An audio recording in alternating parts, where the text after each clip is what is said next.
My name is Sophia, and I'm with the Full Set Project and the Samuel Proctor Oral History Program. Today is May 5th, 2025, and I'm interviewing Rose at Spring with Friends Salon. Please introduce yourself. What is your full name, and could you please spell it? Hi, my full name is Rose Barron, and it's Rosebarron. We're going to ask you some questions about your earlier experiences doing nails, which include things like how you learned and what your first job as a nail tech was. What does being a nail tech mean to you?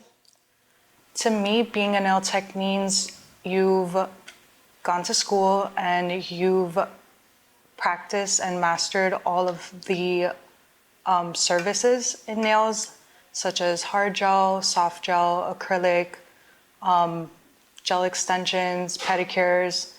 And I guess the difference between being a nail technician and a nail artist would be nail technician is the technical side. You've mastered prep, you do very clean nails, your application is flawless. And being a nail artist is that you've specialized in nail artistry. Your main, not main goal, but you want to master nail art, you love to paint, you're more of an artist, and yeah. What's your first memory of nails? Okay, my first memory of nails is going to USA Flea Market to get my nails done. Always used to go to this one lady, I can't remember her name, but it was in USA Flea. I would always get like square acrylic with French or gold tips with like 90s freestyle designs or like cheetah print. I would get like cards with like my boyfriend's name on it, like a little initial. So yeah, that would be my first memory of getting my nails done. What led to your interest in doing nails for a living? So I feel like I've always liked nails. Like I would constantly like buy polish, go to like the Walgreens, CVS, and buy like China glaze and regular polish, and always painting my nails since I was little. And I was just really good at painting my nails.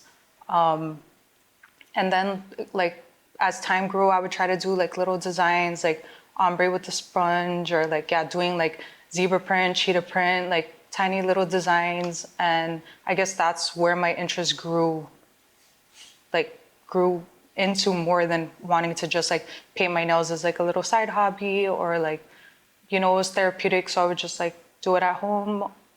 But I think I really got into nails and wanting to do it as a career when like I was on like Tumblr and Instagram, and I would see like crazy nail art. And then I went to Japan and I got my nails done, and it was just such an experience. And I got like a crazy design, and it lasted so long. And I just knew that I wanted to dive more into nail art and like focus on that, and that be my main goal, to see that as like a career. How did you learn to do nails? Okay, so I did go to nail school. I went to nail school. I went to Hollywood Institute of Beauty Careers. And so I was licensed from the beginning, and I just never stopped learning. Like I constantly took classes. So I've taken classes in Miami and LA and New York, Toronto, Japan, always learning with different artists and like continuing to grow. That's how I like learn different techniques. How did you learn more specific techniques? Obviously trial and error. Like I learned from just practicing. Like you constantly have to practice. Like if you want to be good at something, I feel like you need to just practice and keep practicing. But there are specific techniques that I learned from specific nail artists. Let me think. Like I took a nail class with Fumi-san from Japan, on how to get like really super crisp, like cuticle line, cuticle work, how to take photos of nails. I learned a lot from that class. I learned a lot technically from that class. And then like Japanese nuanced nails, I took 2 different classes on that. So I feel like I was really into that at some point, marble and like just very like soft and like blurry, dreamy nails. Yeah. What was your first job as a nail artist? Like first salon I worked at? Okay. My first job as a nail artist was at a little salon. I just wanted to get good at doing nails and getting quicker. So I was working at like a basic salon. It was called Pink Nail Spa, I think, Pink Nail Spa. And yeah, I was just doing like regular manicures, acrylic, infills, no gel extensions or anything like that, but I learned how to do pedis. And yeah, that was like my first real job, like working at a salon. Where was it? I think it was on Sheridan. It was like on Sheridan in Broward. What was it like to work there? It was cute. It was cute. I feel like I learned a lot and it was very chill. It wasn't like a very fast paced or busy salon. So yeah, I feel like I learned a lot. And the lady that kind of mentored me, she was this really nice Russian lady. And yeah, I still remember her to this day. She was just so sweet and really like took me under her wing. What were the clients like? They were simple, just like basic one colors, French. What kind of styles were popular among those clients? I would say really girly designs like butterflies, hearts, stars, the usual, like kind of simple. What styles did you like, and did they match what your clients liked? At the time, I feel like I wanted to do more. I wanted to get more into nail art, but yeah, working at that type of salon wasn't really conducive to spending a lot of time doing nails, taking like fewer clients in a day. So yeah, my nails didn't really match my style didn't match what they wanted. Did you feel that you were making enough money? At the time, yes. This was like almost 12 years ago. So yeah, I did feel like I was making enough money.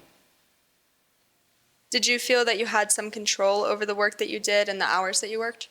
The hours that I worked, yes, I had control over it, but the work that I did, no, not really. How were prices set, and what percentage of the earnings did you keep? How are the prices set? I think we could name our own price, but it had to be within a range that wasn't like outrageously expensive. The percentage, I'm not sure at that time. I'm pretty sure it was 60%. Like I got to keep 60% of my earnings. Okay, that's the early career and training section, so we'll take a quick break. Okay. And then Dr. H will continue. Okay. So now we're going to ask you some questions about your current work as a nail tech or nail artist. So when did you open Spring with Friends? So I opened Spring with Friends in spring of 2020. And what was it like to open it during COVID-19? It was definitely nerve-wracking because there's a lot of uncertainty around what's going to happen, when is lockdown going to be over. And yeah, one thing that was good is that I got to take my time. I got to like curate the space exactly how I wanted it to be. So that was nice. And did the pandemic affect clientele coming? I mean, yeah, when we were in lockdown, yeah, no, we couldn't work or anything. But as soon as lockdown lifted, I don't feel like it impacted us in like a negative way. I feel like in 2020, 2021, we were very busy. We're very busy. I think it's partially because like no one's traveling. A lot of clients were like more into self-care, taking care of yourself, getting your nails done made you feel good. Like while you're at home, just like made the time pass by. It's nice. What's unique about your salon? Okay, so What's unique about Spring with Friends is I wanted this space to feel like home. Like I wanted it to feel like you just came over your friend's house and you guys are just gonna sit down, watch movies, a show, watch music videos, and just relax. So I wanted to have like lots of drinks for all the clients, lots of snacks, and like just for the clients to feel very invited. And how about in terms of style? What's unique about your salon? Style, so I feel like the style of the salon is just a projection of like my own style. I like girly things. I like pink and pastel colors, and I love anime and figurines. So yeah, I feel like the space reflects that. Do the nail techs that work here have a similar style? Or is there a diversity of style among the nail techs that work here? There's definitely a diversity of style between all of us, but I think we all do kind of have a commonality. We have, like, we like a lot of this, like, what we like is very similar in a way. We all like cute things, and yeah, so I feel like in a way we are kind of similar. I don't know. Did that sound jumbled up? That was great. That was great. Do you think that you have some control over the work you do and the hours you work? Yeah, I feel like I have control over the work that I do. The hours that I work, yeah, I have control over my hours here. And do you feel like you're making enough money? Yes, I feel like I'm making enough money, but we all want to make more money. Like at the end of the day, especially in this day and age, we all want to make more money. I think we all have that as like a common interest. I agree. Now we're going to talk about clientele. Okay.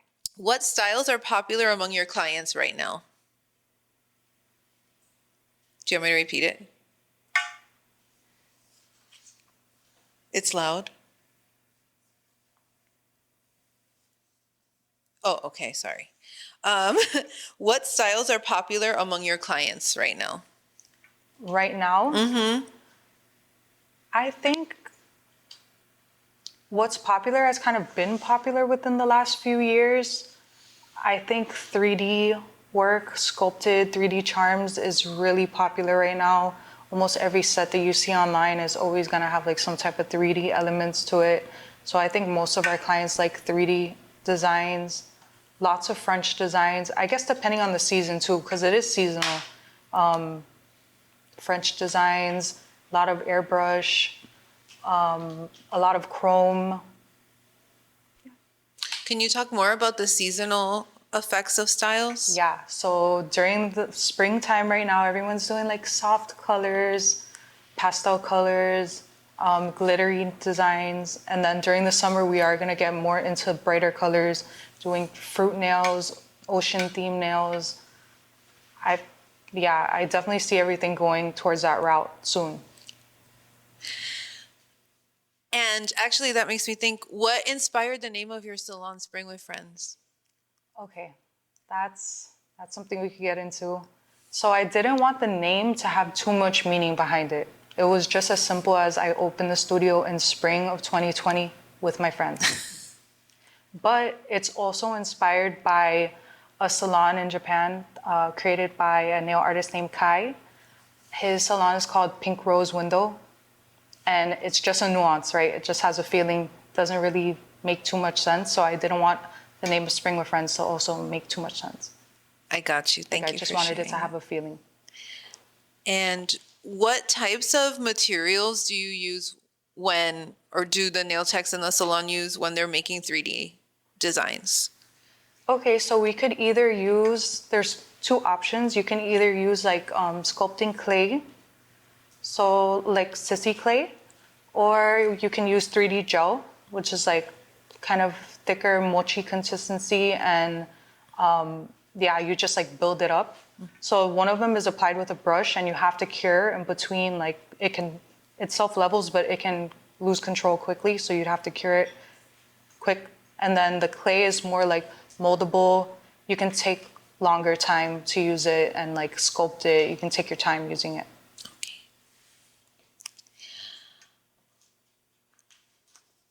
Back to clientele, what are some of the qualities or behaviors you most appreciate in a client?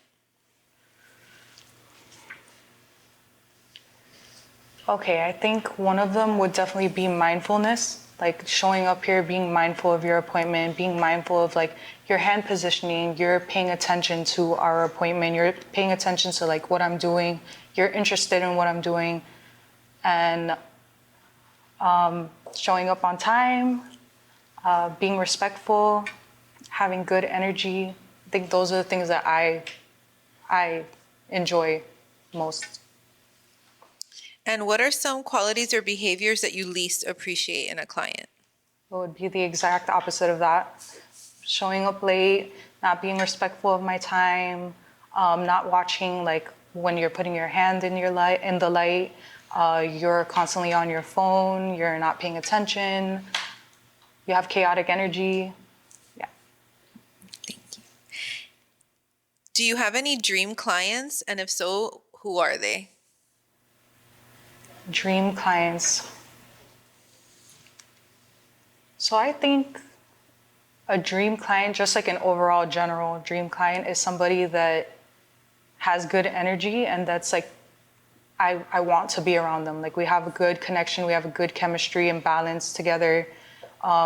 It's like a joy to be around them, which I have a lot of those clients. And then somebody that's creative, that can like, not challenge me, but meet me there. They have creativity. They don't just like, they don't always need a visual. They have an idea of what they want, someone that's very creative. Yeah, that would be pretty much dream client. As far as like a person,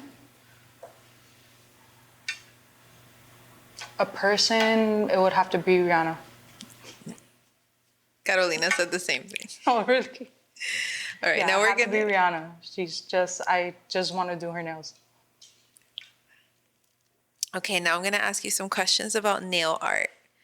What would you say is your signature style? Okay, my signature style. I feel like it changes over time, but one thing I feel like never changes is that I love a theme set. I like when all the nails are cohesive and it's part of a theme. Like if I'm doing a Kirby set, like the whole thing is gonna be revolving around Kirby. I'm not really super into like mix and match style nails. I like soft colors. I like a lot of airbrush, like dreamy nails, dreamy designs. I love characters, so I love to do anything that involves a character. Yeah, I would say that's my signature style. Has your style as a nail artist changed over time? Yes, yes, it has. I feel like it's changed from in my earlier years of doing nail art.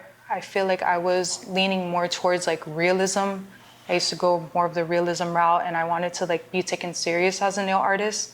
So I would always have like kind of serious nails, like art inspired nails, like Georgia O'Keeffe, Kandinsky, like Dali.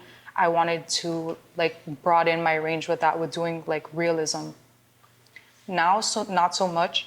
I like to focus more, like in my later years, I like to focus more on like precision. So before I wanted to do as much nail art as possible on the nails with the time frame that I had, but now I focus more on like precision of like executing the design instead of how much I can achieve. How has the nail industry changed since you first started out?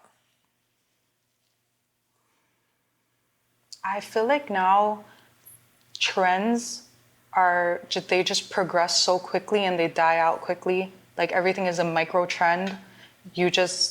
Everything gets cycled through so quickly, and also it's oversaturated. So I feel like you just see the same things over and over again and it's hard to be inspired. Why do you think that is? Do you think it's social media? Do you think it's something else? I definitely think it's social media. And before, I think prior to like 2019, there wasn't as many nail artists. I feel like, yeah, there definitely wasn't as many nail artists as there are now. After the pandemic, I feel like a lot of people picked up doing nails in the pandemic. And there's a lot of DIYers now, a lot of press-on artists. So I feel like that's why it's oversaturated. Maybe not just social media, but because a lot more people, there's so much more information online now, how to do nails. I feel like it's easier to learn than before. Before, there wasn't a lot of like techniques that you could learn online or like classes offered online. So yeah, it was harder to like grow before. How does being a nail artist affect your body? Oh yeah, doing nails is very physically taxing. You don't really think about that, right? Because you're just painting nails, but there's a lot to it. It's very physically demanding. And everyone's always like, oh, doesn't your back hurt? But for me, my neck and my hands hurt. Like it's because you're just like looking down for such a long period of time. So yeah, like my hand will hurt and my neck will hurt. And does being a nail artist affect your mental health? Yes, definitely. In good and bad ways, because nails is something that you like, you're hyper focused on it. So you're in your head a lot, which can be a good thing because it's like, it's therapeutic. It's a form of therapy. You're focusing on like creating, you're honing your craft. But on the other end, it could be mentally taxing because you are being forced to be creative every single day. You have a lot of burnout. You're tired, and also your clients, if they're like have bad energy or are chaotic, you have a lot of emotional exchange, so it can leave you drained at the end of the day. What is an aspect of being a nail artist that you don't think that most people know or understand?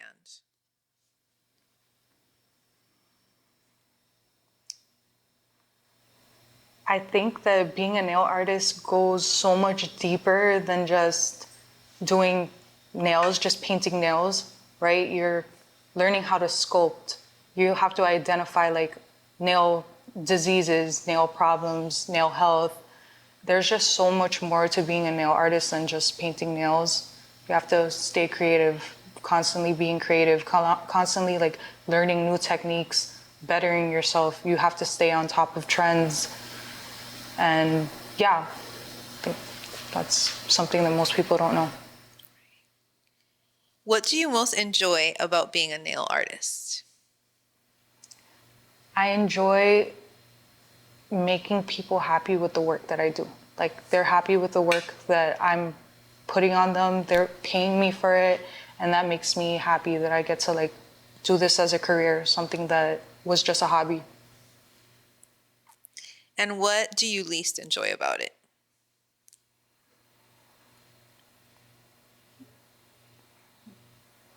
I guess the physical demand, right? Just being tired and overworked, feeling exhausted.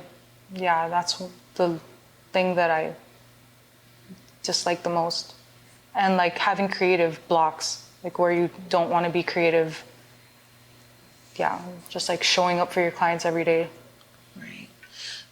Has that changed? Have the physical demands changed since you opened Spring with Friends? Like having this space and being the owner, has that lessened some of the physical demands for you? Or are you doing nails the same amount that you used to do it?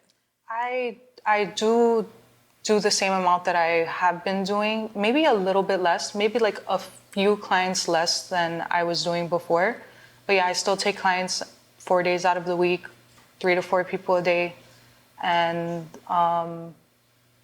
yeah, I honestly think that the, like the, right, the physical demand and all of that, I think it also comes with age because I'm older. I definitely wasn't feeling like this in my 20s. Like in my 20s and like early 30s, I wanted to do nails all day, all night. And I wanted every single set to be perfect. Like I didn't want them to leave without it being perfect. I had a lot of passion and I still have that passion, but it's definitely lessened a bit. Yeah, that makes sense to me. Oh, and what is it? This is a question like, now that you're the owner of a salon, how, like, what is it like for you now to be on that side of being the owner of a salon? Like, what did you learn about the nail industry then that's different than when you weren't a business owner and you were just focusing on being a nail artist? I think because I'm a nail artist, I understand the salon atmosphere and I understand the clientele a lot better.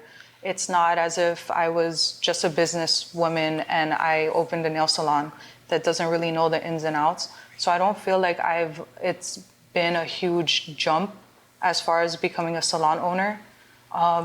Just trying to keep everyone happy. That's something that I try to focus on. I feel like that's the difference, right? You usually just care about, if you're a nail artist, you just care about yourself, your clients, don't really matter about what's going on with the salon.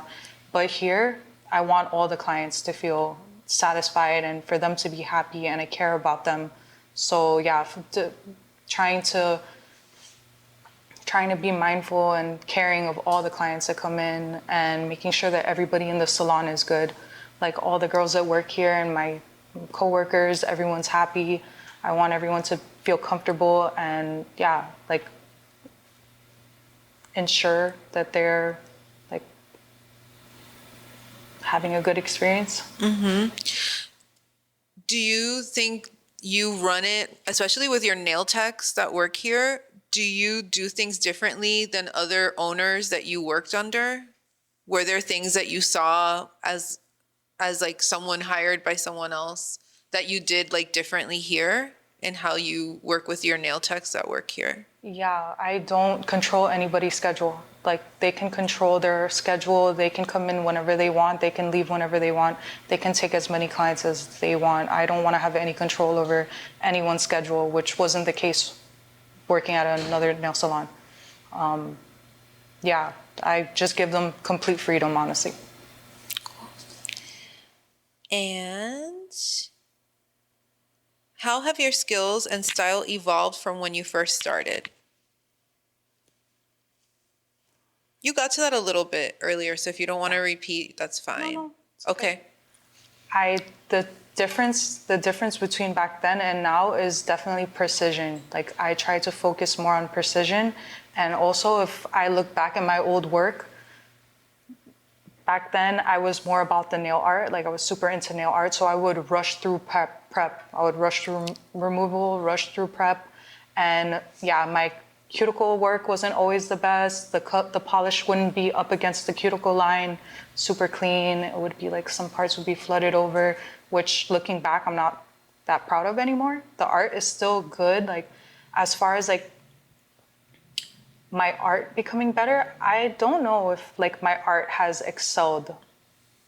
I feel like it's hit a plateau in a way, but the precision of my art is better. And I care more about like nail prep and like polishing and doing overlays, encapsulating, make sure everything looks flawless and like beautiful. So I feel like that's the big difference between my work back then and now. Cool. I have a question about precision. When you say precision, do you mean like the cleanliness of a line? Yes. Do you mean like things like that? Like these details are very clean? Yeah, the ombre, the French, any of like the techniques that I would do before, any techniques that I've already been doing, I've tried to like make them even better.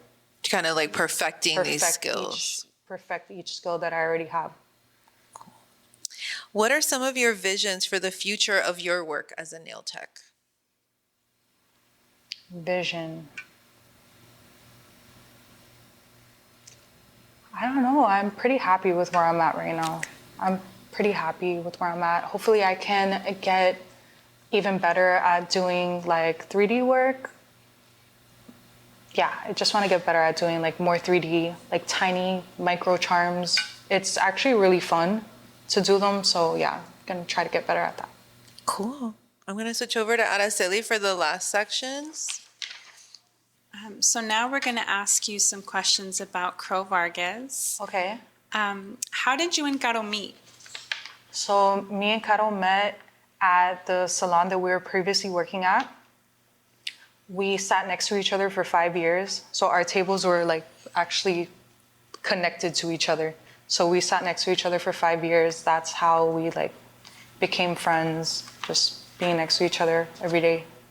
And did you become friends sort of instantly, or did the friendship evolve over years? The friendship has definitely evolved over the years, but we have been close friends now for, I think, like 7, 8 years, maybe more, maybe longer. I think like 2015, 2016.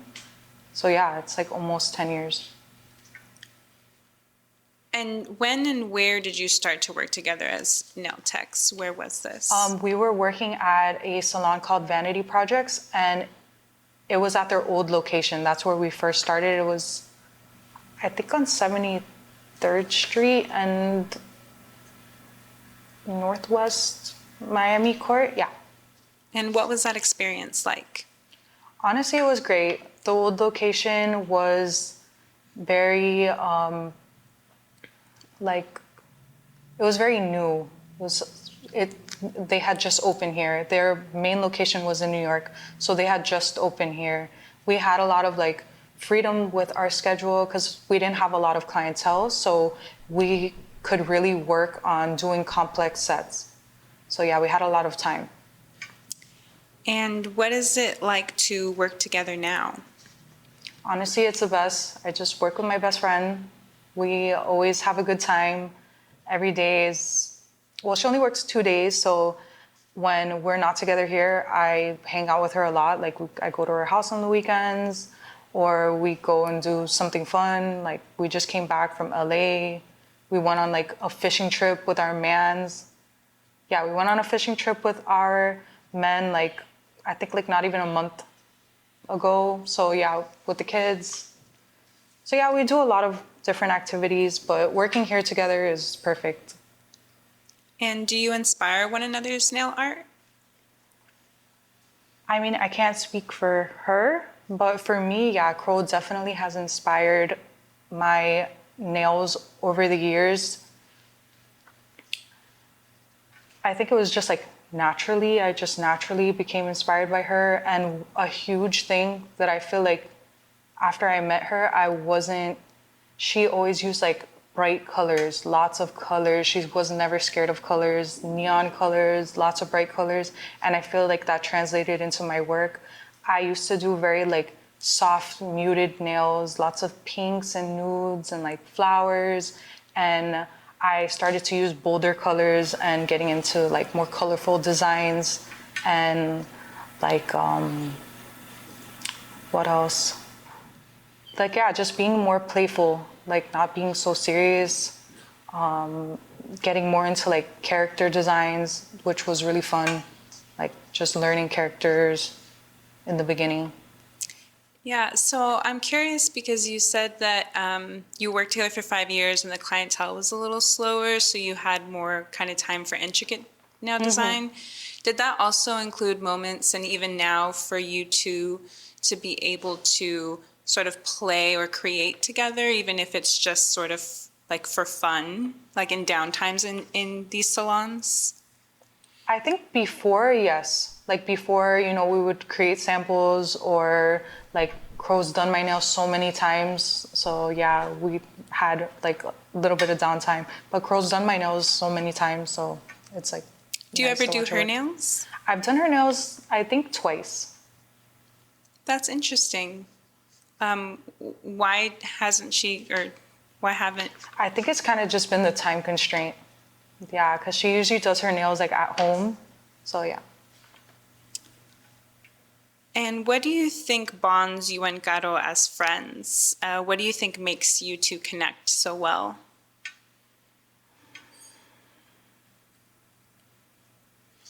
I'm not sure. I feel like she would need to be here so I could like bounce the question off of her. I think we like a lot of the same things. We're pretty similar. And yeah, I just never get tired of being around her. I'm pretty sure she feels the same way. Never get tired of being around her. She's just, yeah, I don't know. And I know you kind of spoke a little bit about what you do outside of work together, but what are some of the things that you two do together outside of work? Anything and everything. Like over the years, we've done everything together. Like we've gone to parties, we've traveled together, we've just chill at home, go to the movies, go eat dinner, lunch, breakfast. We've done everything. I love her kids, I love her family. So yeah, hanging out with them, pretty much anything and everything. Well, that brings us to the end of our formal questions. On behalf of Full Set Project and the Samuel Proctor Oral History Program, I would like to thank you so much for taking the time to meet with us today. So before we end the portion of this interview, is there anything you would like to add or clarify? Any closing comments? No, I feel like everything was good. Thank you for making me feel so comfortable. Well, thank you again, and this concludes this part of our interview. Just kind of try to hear your thoughts on a few things. So something that we've been really interested in is understanding how tipping works in the nail industry. So how does tipping work in the nail salon setting or in any setting? I think, so tipping is very personal, right? I guess the connection that you have with you and your client is going to affect your tip. I think that just across the board, 18-20% is usually recommended. But then again, you don't know your client's situation. Maybe they can tip more, maybe they can tip less. Like, we're not judging anybody for not tipping like an exuberant amount or anything. And do you think that clients, I guess you kind of already talked about this, and I think that as I'm reading this question out loud, it might sound judgmental, but I don't want it to. But do you think that clients tip enough generally for the work that you do? I do. And I think we're very lucky that like most of our clientele tips us pretty well. So I'm happy with it. And I was speaking just on my behalf though. Yeah, I don't know about anybody else. I guess I don't think that we asked you questions about price setting, but I'm curious if when you're setting prices, if you consider the tip or if you, I guess how that works with setting prices versus like if the tip, because I think some clients might assume that the tip is included. So is there any sort of tension around that, around setting prices and the tip as well? No, I've never really thought about that. But we don't set the price that they pay with tipping in mind. We just set the price for what we believe that the nails are worth with the quality and our time. And so, yeah, the price reflects that. It doesn't reflect the tip. And are there particular clients that tip really well or not so well? Yeah, there are. But then again, I don't know what their lifestyle is, or if I'm very fortunate that they even come to visit us. So whether they tip a lot or whether they tip little is completely okay. Yeah, and I guess the question that I'm kind of thinking of too is like, if a design is more intricate, do you find that people tip better, or is it kind of just like based on personal relationship? I think it's based on personal relationship and the execution of the nails. Like if they're really happy with the nails that they received and the service that they got done. Yeah. I personally think it's based off of that. Okay. And what do most of your clients do for a living? It's such a wide range of clientele. There's students, there's we have estheticians, we have anesthesiologists, nurses, creative people like in film and wardrobe styling, makeup artist, hairstylist. Yeah, just across the board. There's art director. Do you have any sex workers or people in adult entertainment? Oh yeah, of course. Yeah. Yeah. Do you in Miami? And do you find that their styles like how would you define some of their styles? Would you say that they have a particular style? No, they don't have particular style. I feel like it's like, I don't want to put them in the box, in a box. Everyone gets different type of nails. Like, you can never really judge somebody by how they look or what they do with what kind of nails they're going to get. And do you think there are any connections between the nail industry and sex work, or do you find that it can be anything from like the way they think about work versus the way nail techs think about work, or just any sort of connections that you see? I mean, the only connection that I can see right off the top of my head is that they're hustlers and we're hustlers. Like, in this industry, you're only getting paid as much as you're willing to work and hustle. So, yeah. Great. Well, that's a mindset. Yes, sorry. That also concludes the part of this and these informal questions. So thank you so much. Okay, yay.